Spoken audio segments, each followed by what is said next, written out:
Hi, my name is Lynette Roberts. I'm Director of Captivating Training Solutions, and this video has been funded by Community Pharmacy Lancashire. Now, you're looking to expand your pharmacy capacity. You're looking to get more time. Now, one of the ways you can do that is looking at areas that are stealing your time. And one of the areas that could be stealing your time is the skill mix within your team.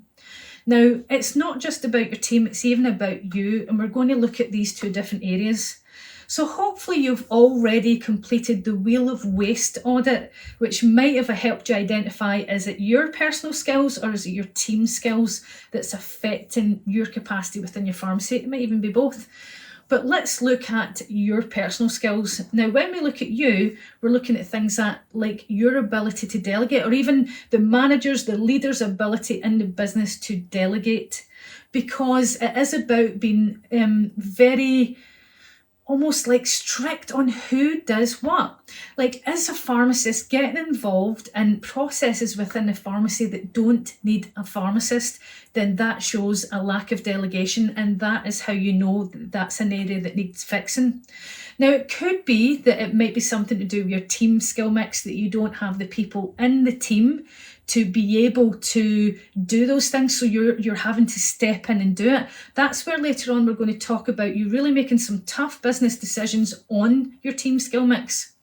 So again, be really self-aware as to your ability to relinquish control of parts of the pharmacy business. Like earlier on in another video I was talking about, are you the one that phones around different wholesalers? Are you the one on the computer looking for the best deals?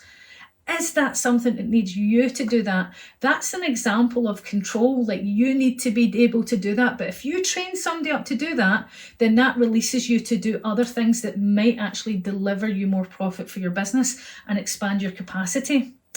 But I've got another question that came up in the Wheel of Waste audit, and that is, do you frequently multitask or switch task? Now, what I mean by that is you might be on the phone processing prescriptions and doing all sorts, or you're moving from one thing to another. If that's you, then actually studies show that your productivity has been reduced by 40%, because our brain cannot multitask. We think that we're multitasking, but what we're actually doing is what's called switch tasking. So there's actually a little thing I can get you to do to show you this in action, and that is, I want you to write, so get a timer, a stop clock, and I want you to write the numbers 1 to 20 in succession, and then write the statement, I will not multitask. So time yourself how long it takes you to do that. Then write down that time, and then the next thing I want you to do is I want you to almost interject the numbers between the sentence. So you would write I, then the number 1, W, the number 2, I, the number 3, L, the number 4, L, the number 5, until you complete that sentence. And then what it will show you is it was taking you more time, because you're switching between the numbers in the sentence rather than writing all the numbers together and all the sentences together. And that demonstrates to you how that multitasking is actually reducing your capacity. So what can you do about that? Now, when you think about the things that need your focus in the business, whether it be your checking of prescriptions, and it only needs you to do that, that you need focus and time to do that. But if you're getting constant disruptions, the phone, your staff asking you for your time, then that's going to affect your productivity. So what can you do about it? One of the things you can do is empower your team and say, okay, guys, for the next 15 minutes, I need to go and focus just on this task. I do not want to be disturbed. What you can do is give them boundaries and say, the only thing I want you to disturb me for is if it's an emergency, if it's these key things. But really, if a patient has to wait 15 minutes for you, is that a big ask? You might think, oh my goodness, I would never ask them to wait that long. But what if you were in a consultation with another patient? They would have to wait. How long are they waiting for an appointment with their GP? So this is why I'm saying that it's okay to get that dedicated time, and you might actually feel better because you get through more work. So there's a great example of how you manage your time, your workload can help you get efficiencies. Maybe you're a bit of a micromanager. Do you regularly monitor a lot of the work of your staff? Are you looking over the shoulder, listening into other conversations?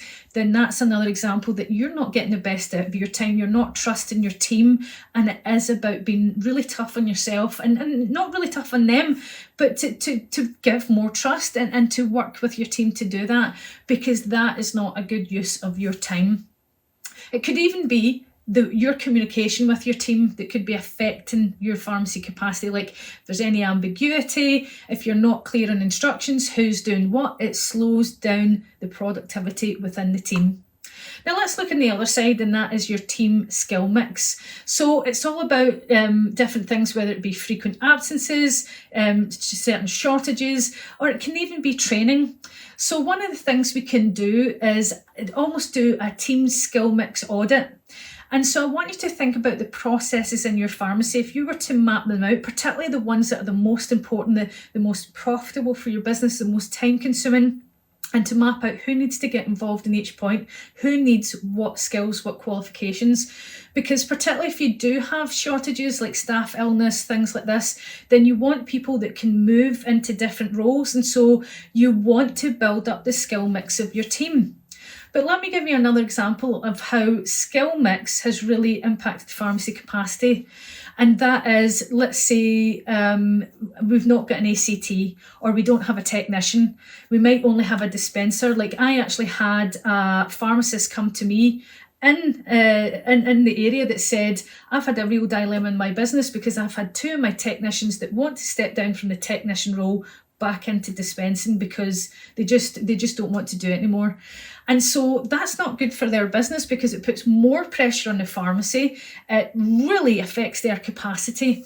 And so I want to share with you another story where a big business, went through a bit of a consultation process and reached out to their counter staff and also to their dispensing staff and said, our business, in order to survive, if not thrive, and the way that pharmacy is changing, needs to make some tough decisions. And those tough decisions are that we need a bare minimum qualification in this pharmacy as a technician. And ideally what the skill mix in our pharmacy we want is technician, ACT and pharmacist. So they gave the staff the option that we will invest in your training to get you up to that minimum level. So if you were a counter staff or you were a dispenser, you would then get trained up to that technician level, or if you were a technician, you were then trained up to ACT, and they wanted to invest in you. But if they said, actually, I'm not interested in that, then they said, well, you need to take voluntary redundancy because this is what my business needs. The reality is that the majority of pharmacies will expand their capacity by expanding the skill mix of their team. So I've seen some pharmacists make some really tough decisions where they maybe let go of a counter staff and use the salary from that and have that extra salary to fund an ACT because it releases them to be able to do more services. It's tough business decisions, but the more visibility you have of your team's skill mix, the more it will help you expand your capacity. The last thing I want to touch on this as to how the team could be affecting your capacity is productivity. I've heard so many pharmacy staff struggling with anxiety, depression, burnout. If we start looking after our pharmacy teams, the little gestures, the little like, how are you, the little kind of rewards, the little things that show that we care, it motivates people, it makes people feel cared for, and it helps them with their mental health. Because we know that if you're struggling with anxiety, depression, burnout, you're going to struggle with your productivity. You're going to struggle with your health. You're going to have more absences, illnesses that might be masked as a physical illness, but is actually mental. So be more aware of the wellness of your team, because if you look after them, they'll look after your pharmacy business. I hope some of the insights I've shared helps you and your pharmacy capacity, but if you do have any questions from any of the videos shared as part of this series of training, please don't hesitate to get in touch with Community Pharmacy Lancashire and they'll connect you with myself. And if I don't have the answers of how to help you in your business, then I'll reach out to my network and look for it. But I just want to thank you for your time, and I also want to thank Community Pharmacy Lancashire for investing in this training. Thank you.